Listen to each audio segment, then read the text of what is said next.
गुरुजी राधे राधे। जय श्रीमन नारायण। जय श्रीमन नारायण। गुरुजी मैं आपको यूट्यूब में देखता था हमेशा, अभी फर्स्ट बार आपको सामने सामने देखा हूँ, बहुत अच्छा लगा। मैं आर्मी से हूँ, बिहार मुजफ्फरपुर का रहने वाला हूँ। और मेरे परिवार फादर मदर सिस्टर दिसंबर महीना में आए थे, जो आपके दर्शन किए और दर्शन किए। सुबह शाम पूजा पाठ करते हैं, गौरी गोपाल का पूजा पाठ होता है। हम भी घर में 2 महीना पहले छुट्टी गए थे, तो 4 बजे से ही पूजा पाठ होता है, तो हमें भी बहुत अच्छा लगा। तब से मैं आपका कथा देखता हूँ सब, और हमें भी बहुत अच्छा लगा जो हम आपका दर्शन के लिए आए। गुरुजी हमारे लाइफ में बहुत समस्या चल रहा है। हमारी पत्नी है, 2 बच्चे हैं, 10 साल की एक लड़की है खुशी कुमारी, एक ज्ञान कुमार है 7 साल का। पत्नी है, शादी का 11 साल हो गया, लेकिन 1.5 साल से हमारी पत्नी को बच्चे को मिलने का मौका नहीं मिलता है। बच्चे का बहुत याद आता है, लेकिन तो आपकी पत्नी आपसे अलग रहती है क्या? हमारी पत्नी अलग रह रही है, अपने मम्मी पापा के साथ रहती है मायके में। क्यों? वो उसका गार्जियन है, सो मम्मी पापा भाई नहीं है, उसका गार्जियन है, सो जीजा है लड़की का, जो नहीं चाहता है परिवार बसे, उसने भगा दिया उसको। शुरू शादी के टाइम से ही हंसी मजाक उसका चलता था। मतलब आपकी पत्नी से उनके जीजा का जी, जो हंसी मजाक चलता है, हंसी मजाक वगैरह और जो भी है शुरू से चल रहा था। तो पत्नी तो आपके साथ जब थी तब तो अच्छी थी। हाँ थी, साथ अच्छी थी। जब मैं समझाता था तो समझती भी थी। और कुछ टाइम झगड़ा हुआ, जो सोती रह जाएगी, स्कूल में बच्चे को नहीं भेजेगी, तो हम गुस्सा करते थे। तो ऐसे करके वो भी गुस्सा की, हम भी गुस्सा हुए थे। इस मैटर पे वो घर में फ़ोन फान की, तो उसको जीजा को पता चला, तो उसका जीजा भगा दिया और वो अपने मायके आ गई। हम साथ में रहते थे जोशीमठ में, आर्मी में। तो फिर आपकी पत्नी से अब आपकी बात नहीं होती? नहीं बात होती है सर। और बच्चे से भी मैं अभी भी छुट्टी जा रहा हूँ। अभी 2 महीना पहले भी गया था, काफ़ी कोशिश किया, गया भी, पत्नी को ह्यूमन राइट को लेके भी गया था साथ में। पत्नी को पैर पकड़ा कि चलो घर बसाओ, जो भी हुआ हमारी ही पूरी गलती है, लेकिन वो मानने को तैयार नहीं है। उसकी माँ को पैर छुओ तो गाली देती है, पत्नी गाली देती है, बच्चा से मिलने का मौका नहीं देती। बच्चा को बहुत याद आता है, लेकिन बच्चा से भी मिलने नहीं देती है। उसका भाई है, सो बच्चे को गोदी भी लिया तो उसका भाई छीन ले रहा है, गाली गलौज कर रहा है। किसका भाई? लड़की का भाई, जो हमारी मैडम है भारती कुमारी, उसका रंजन नाम है उसका छोटा भाई का। आपका साला? जी जी। तो कितने 1.5 साल से घर में है? जी सर, 1.5 साल से। तो आपने उसके जीजा को फोन लगा के बोला कि भाई तुमने हमारा घर क्यों बिगाड़ दिया? जीजा को बहुत कोशिश किया, प्रयास किया, वो मानने के लिए तैयार नहीं है। तो उसका जीजा मतलब आपका साढ़ू हुआ ना? सारू हुआ, जो हमारी बड़ी सिस्टर, हमारी मैडम की बड़ी सिस्टर का जो पति है, उसको सारू बोलते हैं सर। वो नहीं चाहता है परिवार बसे, गार्जियन वही बना है उसके घर का। अच्छा, मुखिया वही बना है जी।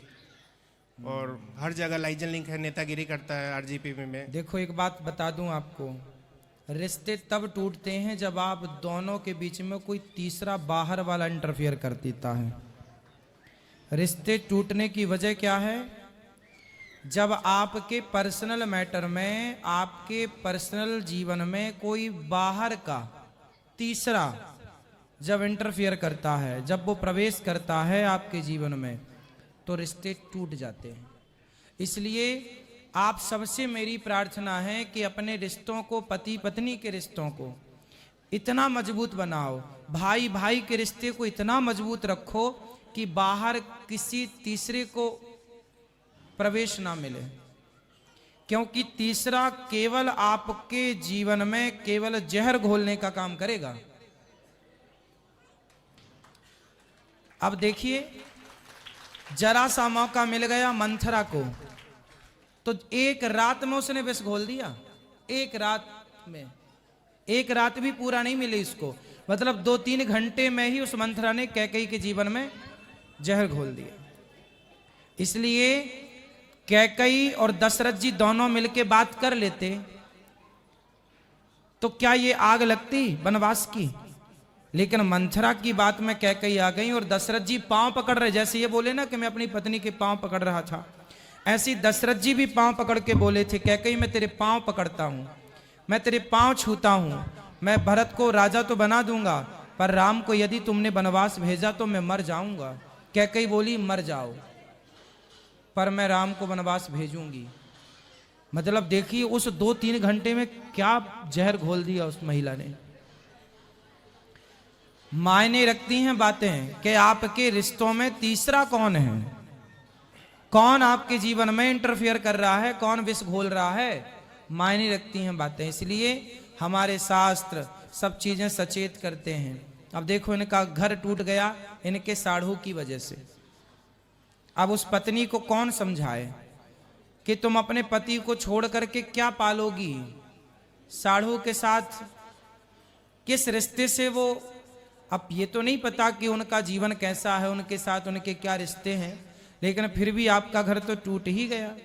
इसलिए मैं आपसे बस बार बार यही कहूंगा कि आप अपनी पत्नी से बात करने की कोशिश कीजिए। किसी और से बात करने से कोई फायदा नहीं। पत्नी से बात करने बाकी लोग तो चाहते ही हैं कि आपका घर ना बसे, और वो कामयाब भी हो गए इस बात पर। गुरुजी, पत्नी से मिलने के लिए अभी भी मैं जाऊंगा, उसका पैर तक छूऊंगा। मैं चाहता हूं कि परिवार ना टूटे, बच्चा का लाइफ खराब हो जाएगा इसमें। उसका सारू, हमारा जो सारू है वो जमीन और संपत्ति का लोभ देता है कि आधा संपत्ति और पैसा आधा पेमेंट। तो आपके पास कोई संपत्ति नहीं है, कोई काम धाम नहीं था? संपत्ति वगैरह सब है सर, लेकिन अभी जब वो अपने घर में रह रही है तो उसका सारू बोल रहा है, जीजा बोल रहा है लड़की का, कि मैं संपत्ति पैसा दिला दूंगा और वो वहीं रहे अपने मम्मी पापा के साथ, और खुद अपने टाइम पास कर रहा है। वो टाइम पास कर रहा है मतलब अपने चक्कर में लगा है। मतलब आपकी पत्नी का आपके साढ़ू से चक्कर है? जी जी। आप ये कहना चाहते हैं? जी, हमारा बात वो सुनती नहीं है ना बात करती है। वो 12 बजे रात में भी तो फिर आपकी जो पत्नी की बड़ी बहन है वो कुछ नहीं बोलती, वो सुनते किसी का नहीं सुनता है। वो ना अपना पापा का सुनता है ना अपनी पत्नी का सुनता है। तो वो आप उनसे ही बात करो कि भाई तुम्हारा पति हमारी पत्नी के चक्कर में क्यों है। उसका पापा मम्मी भी उसको भगवान मान लिया है, उसको जीजा को, क्योंकि वो लोकल का रहने वाला है, वहीं रहता है और हर काम वो मदद करता है, तो उसको भगवान मान लिया है और उसी का साथ देता है। शुरू से उसका हर काम में सपोर्ट करता है वो।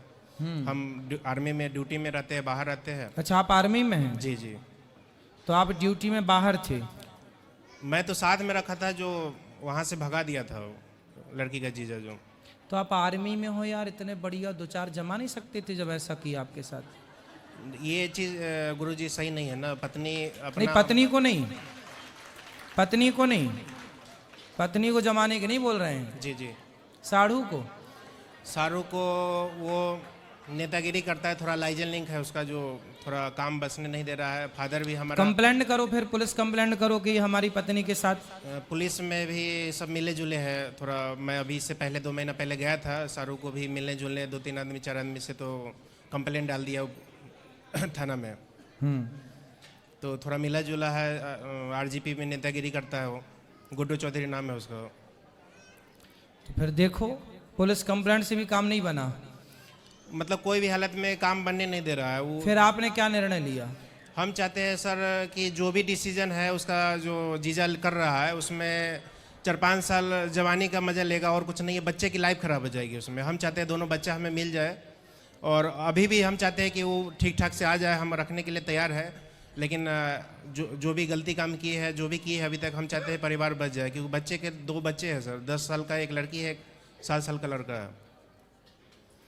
तो बच्चे की इसमें लाइफ खराब हो जाएगी, क्योंकि दोनों बच्चा सूख गया, कमज़ोर हो गया। जो हमारे साथ था, जो शरीर ठीक ठाक था, गोरा चिकना था, वो चीज़ नहीं है अभी कंडीशन। काम करवाता है वहाँ दोनों बच्चे से, पढ़ाई लिखाई स्कूल में, गाँव स्कूल में, लोकल में भेजता है। वो भी एक लड़की को भेजता है, लड़का को भेजता नहीं है। तो आप देखो अपने बच्चों, अब देखो बच्चों के लिए आपको फिर जंग जीतनी पड़ेगी। भगवान राम यही तो कह रहे हैं कि सीता को हर के लंकापति ले गया, तो राम उस लंकापति को से सीता माँ को वापस ले आए। हर पति का धर्म है अपनी पत्नी को वापस लेके आए। यदि वो किसी चंगुल में है तो आप उसे आजाद कराइए। मैं पूरा कोशिश में लगा हूँ, लेकिन कोशिश नहीं, अब तो कोशिश कर ली जी। सरकारी आप भाई धरना प्रदर्शन दे दो कि भाई हमारी पत्नी को इसने हड़प लिया जी। कुछ करो। सरकार क्यों, पुलिस क्यों नहीं सुनेगी, तो आप धरने पे बैठो। बोले भाई मैं अब केवल पत्नी के पास ही रहना चाहता हूं, बच्चों का भविष्य नहीं। जैसे माने सामने वाला वैसे, साम दाम दंड भेद। भाई परिवार लाओ, नहीं तो वो आपके बच्चों को नौकर बना के भविष्य तो बर्बाद करेगा। भाई दूसरा आदमी, अब देखो ये जो एक होती है चोरी, एक होती है जारी, ये होती है जारी। मतलब स्त्री, देखो कई बार पुरुष बिगड़ जाता है पराई औरत के चक्कर में, और यहाँ तो स्त्री बिगड़ी पड़ी है पराई मर्द के चक्कर में।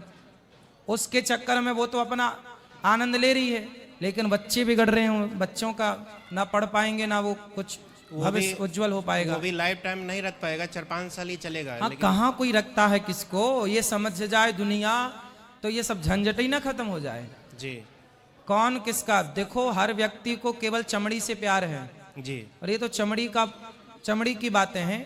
जी गुरुजी। तो बस वो चमड़ी की बात है, अब पता नहीं क्या है, इसलिए आपको धरना प्रदर्शन करना चाहिए। हम अभी भी चाहते हैं कि परिवार बच्चा साथ में रहे और खुशहाल जिंदगी जिए। बिल्कुल, गुरुजी, हम भी चाहते हैं कि आपका घर बस जाए, लेकिन अब वो व्यक्ति बहुत सातिर है तो फिर आपको धरना प्रदर्शन, पब्लिक का सपोर्ट, जी आप वहां जाइए, वहीं रहिए, आसपास के लोगों को बताइए अपनी बात, जैसे आप मेरे को बता रहे हैं जी गुरुजी। ऐसी सबको बताइए, सारे लोग साथ देंगे, सबके दबाव में थानेदार, वहां के पुलिस विभाग आपका साथ देगा, सपोर्ट करेगा। जी गुरुजी। करिए। यदि राम लंका में जाकर के सीता माँ को लेकर आए तो आप भी जाके अपने साढ़ू से अपनी पत्नी को वापस लाइए। आशीर्वाद दीजिए गुरुजी, जो सब ठीक ठाक हो जाए। विजयी भव। हमारे फादर मदर और भाई और सिस्टर आपकी काफ़ी सेवा पानी करती है, अभी आने वाली है आपके दर्शन के लिए। आशीर्वाद दीजिए गुरुजी। खुश रहिए। जय श्री राम। जय श्रीमन नारायण, जय श्रीमन नारायण।